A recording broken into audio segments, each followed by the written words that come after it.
Really? Everybody's good? Good. Better? Why better? Man, you're so sweet. Still no pressure, Kanan. Happy to see you guys.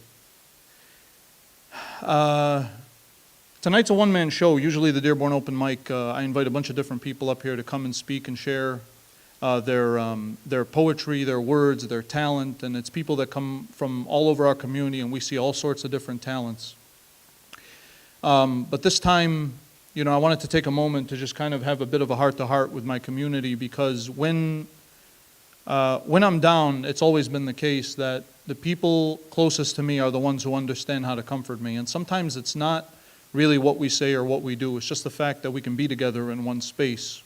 So I want to start off by doing one very simple thing. It seems kind of awkward at first, but it's only because we don't do it very often. So I want to start actually with some silence. I just want to sit in silence for just a minute. The moment of silence. Why do we take a moment of silence? There's actually a purpose to it. The purpose of the moment of silence is that our world is so distracting and so consuming and so deceiving that sometimes we forget what's really important and what's going on. And what's really important and what's going on is that, we're here. We're here. Like, let me explain what here is. Not like virtually, not like we're here like live or we're here on a phone. No, we are actually physically present in what we call reality. And that's why I think it's really, really important that we get together in a room together. I realize that this show might be recorded or posted online, and we have so much of what's going on online, but it's really become rarer and rarer that we get together as one unit, physically, in one space. And when we do that, we exchange energy. And when we exchange energy, we realize something very important. We're not alone. No matter what's going on, we're not alone.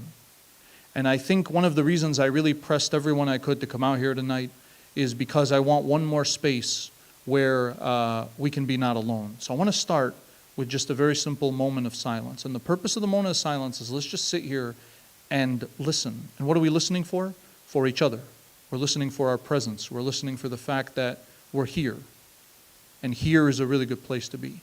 So everyone, let's take a moment of silence, starting now.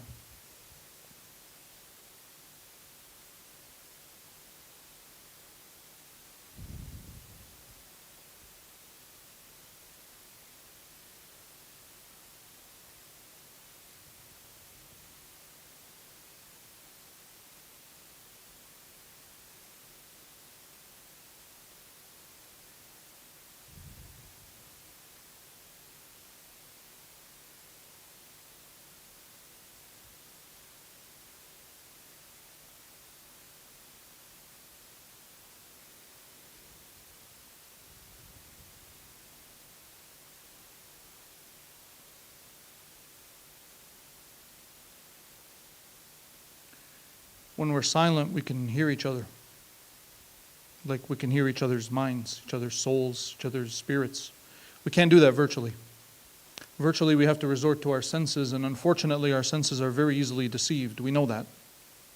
So when we can get together in a space and just be together as one, we can finally start to exchange energy and feel where we are. Of course, I had many ideas about why I'd be coming up here today, because we meet at the Dearborn open mic every third Wednesday of the month. So I always know that there's going to be a show and that we're going to be coming up together and sitting together. But the question is, why are we here and what purpose does it serve? And that's what we come to find out and think about. Today is a unique situation because it seems as though we're going to have to explore that together. And what I mean is, this is not me up here really lecturing anyone on anything. There is a collective necessity to come together and experience life right now together at a time when we're realizing a lot of different things about ourselves, about our community, about the world at large, and we're seeing things happen that are forcing us to rethink our paradigm and rethink our existence together. So before I start, there are a couple of things I want to mention. The first one, guys, is that my name is Yusuf. okay? I'm your brother. I'm your cousin. I'm your neighbor. I'm the guy who lives down the street. I'm your teacher. I'm your friend. I'm your friend's friend. And we're a family. And we need to remember that. I want to speak to you honestly, but I live in a world where being honest can be risky. Because you never know who is going to use your own words against you. And I want to know that if I'm going to start speaking my heart here today, I'm among family. I'm among people who know and love me. And no matter what comes out of my mouth, they will know that it's coming from a place of love and from a place of trust, from a place of hope. And I want to know that we're here together to be a family. What do I mean by family? I want to remind you guys, this is a character I play. His name is Wordman. What is Wordman? First of all, it's my name. I think I mentioned this before. Wordman is the shortest and simplest translation of my last name, Al-Qamusi. Qamus in Arabic is a dictionary.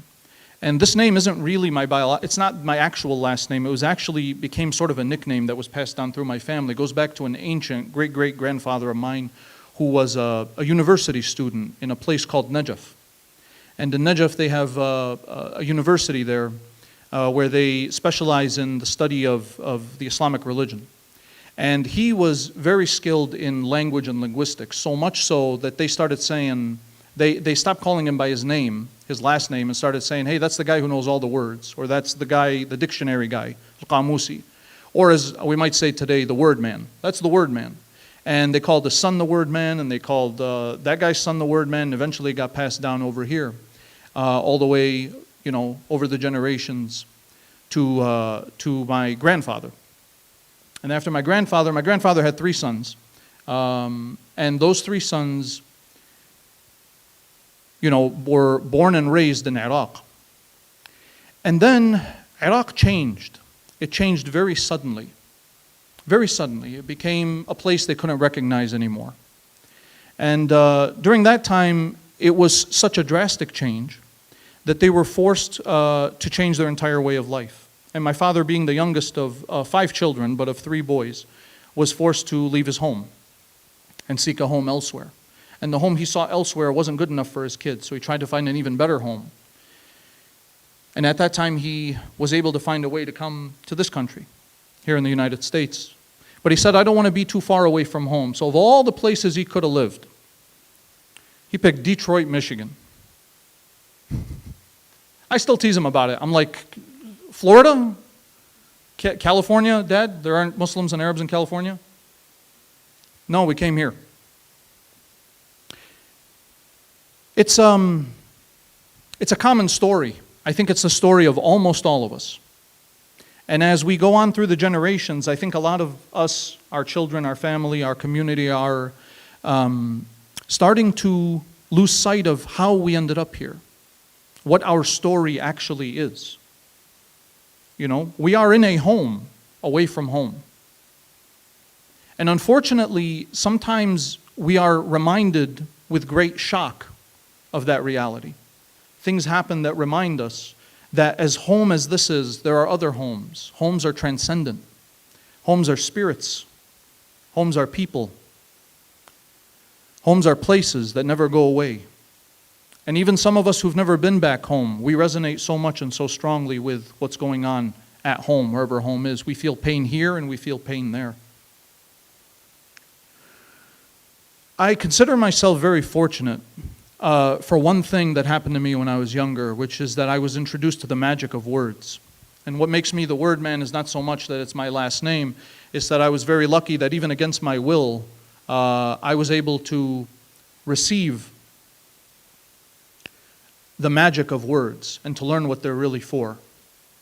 I am now a school teacher. I teach at the Henry Ford Early College in Dearborn. I used to teach, I've taught in many places. I've taught at Universal Academy in Detroit, Woodworth Middle School, and Fortson High, and now I'm at the Early College.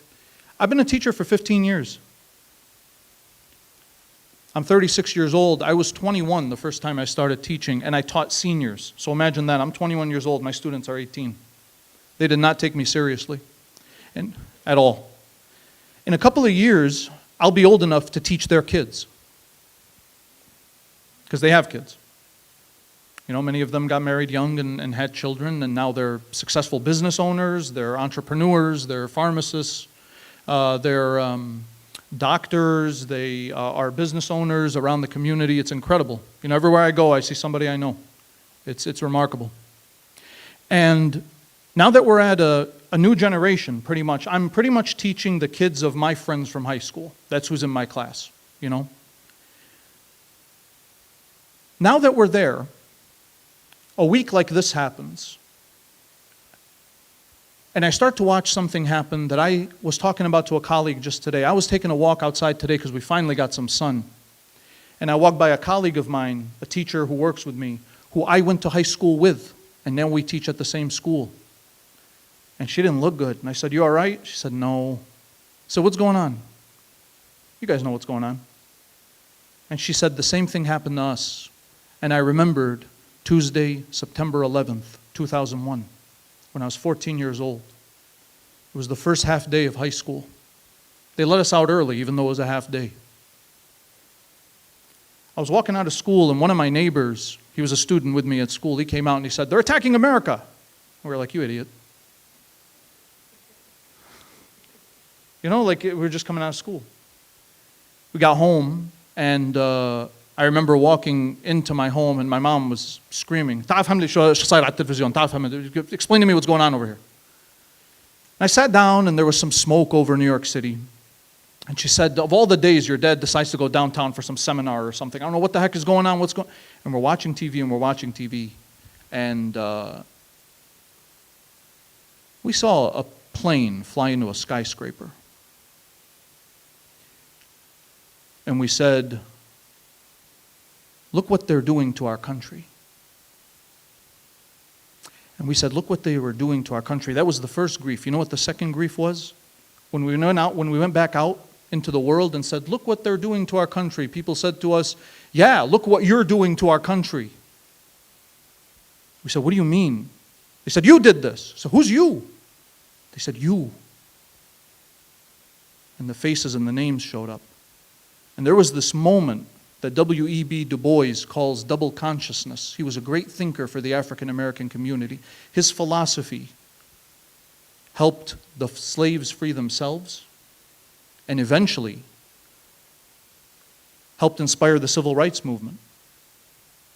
W.E.B. Du Bois talks about a double consciousness, which is when you have to separate yourself as two different souls in one body. You have to be part of two different identities at the same time. I read Du Bois in high school, and I was reading my story.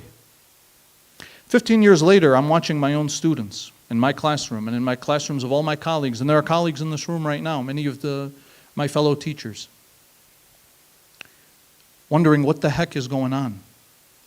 History repeats itself. A young man up here just in front, actually, we were just talking, and he said something I couldn't have even thought of myself. It was brilliant. We're talking about history, right? These two gentlemen up front. We said history repeats itself. He said, "Yeah, it's like a math problem, just with different numbers. It's the same formula. It's the same game."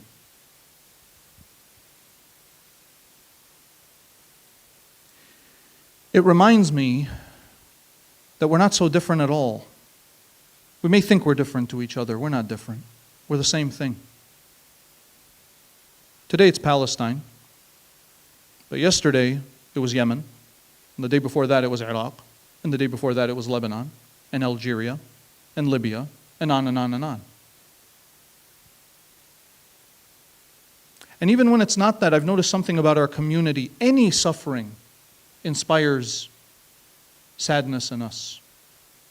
Even when we see other people. When we see injustice in general, we're inspired to support because we've suffered injustice. We know what it's like.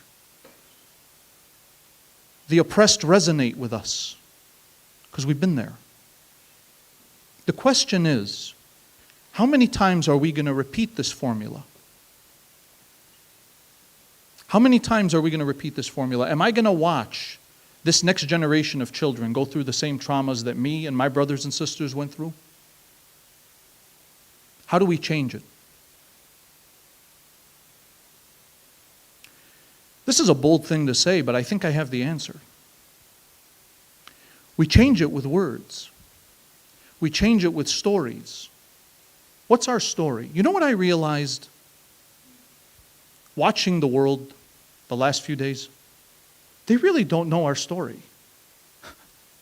They have no idea what our story is. But are we telling it?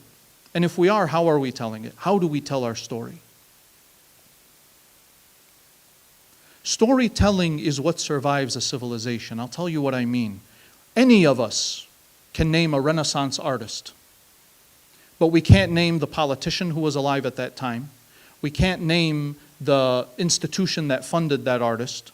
We can't name the place where it was set up or their art was put out into the world. Well, we know the artists and we know their work. Storytelling is how we survive. And the stories that survive their generations are the stories of hope. Not despair, not fear, not rage.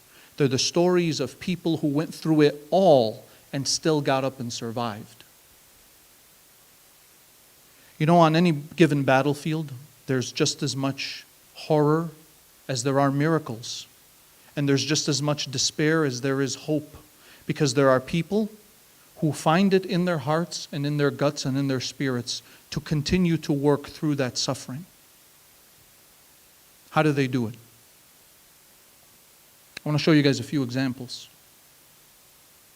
Because I look around and I say to myself, if we're going to continue, we can't fix what's happening. We can't stop it as hard as we're trying to.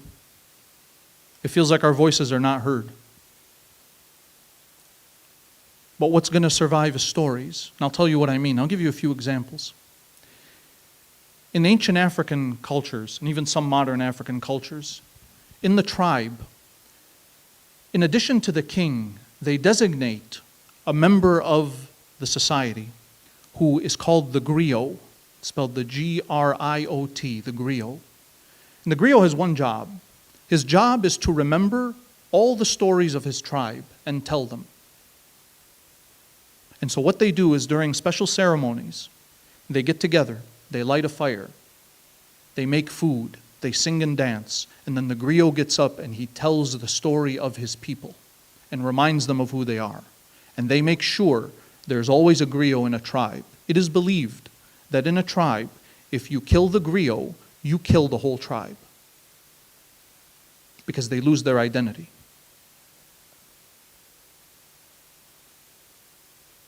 We have a tradition in the Islamic religion that it is incumbent upon the ummah, the entire Islamic community, that at least one person commit to memory the Holy Quran. It's the same idea. If we lose the words, we lose who we are. In the British tradition, they have something called the poet laureate. And the poet laureate is the person who can tell the story of his people through words. And they designate it. They give him an award. They make that person the one who comes up and tells the story of their people. Storytelling is how we survive. The question is, what stories are we telling and how are we telling them? And I just want to give you a few examples. I want to read some to you. Sorry, you guys ended up with an English lesson.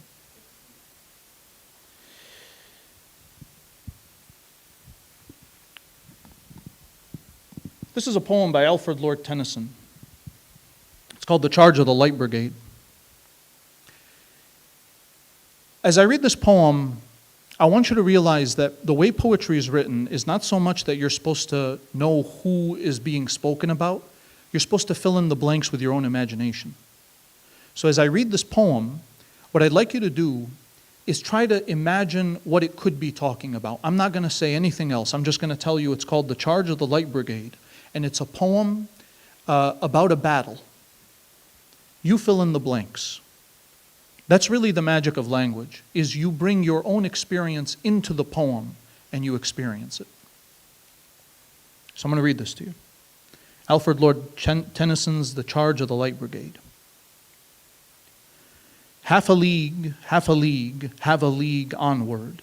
All in the valley of death rode the 600. Forward the light brigade, charge for the guns, he said. Into the valley of death rode the 600. Forward the light brigade. Was there a man dismayed? Not though the soldier knew someone had blundered.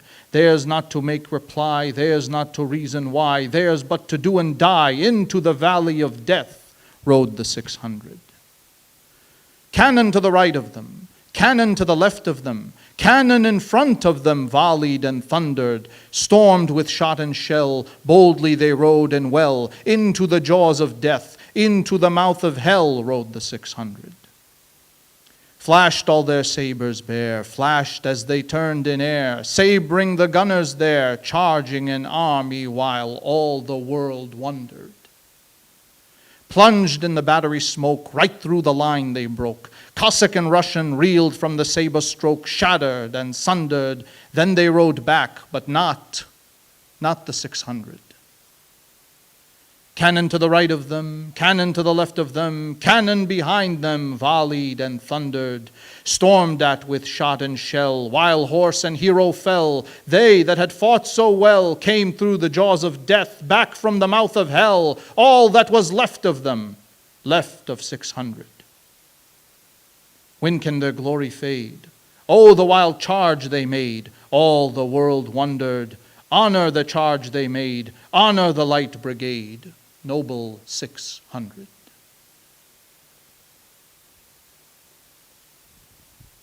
I don't know who the 600 are, but they lost. They lost the battle. But we're reading about them today.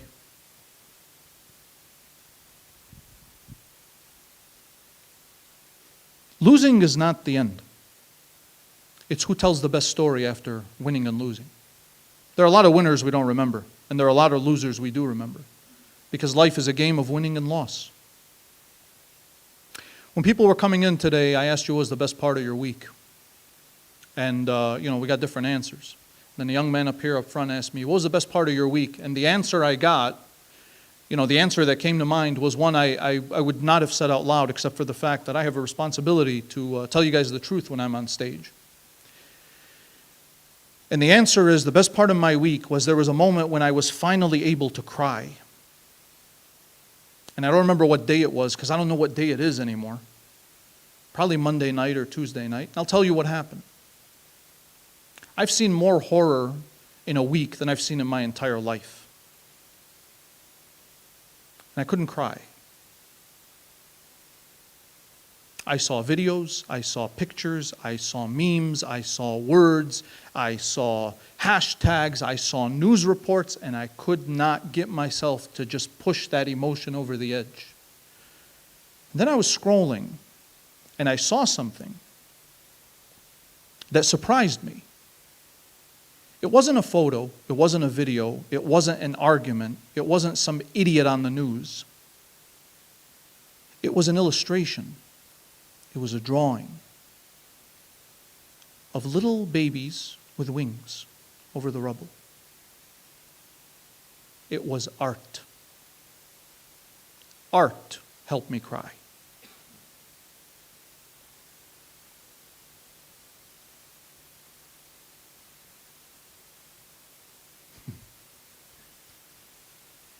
One of my sisters in the back asked me, why do you wear sunglasses on stage?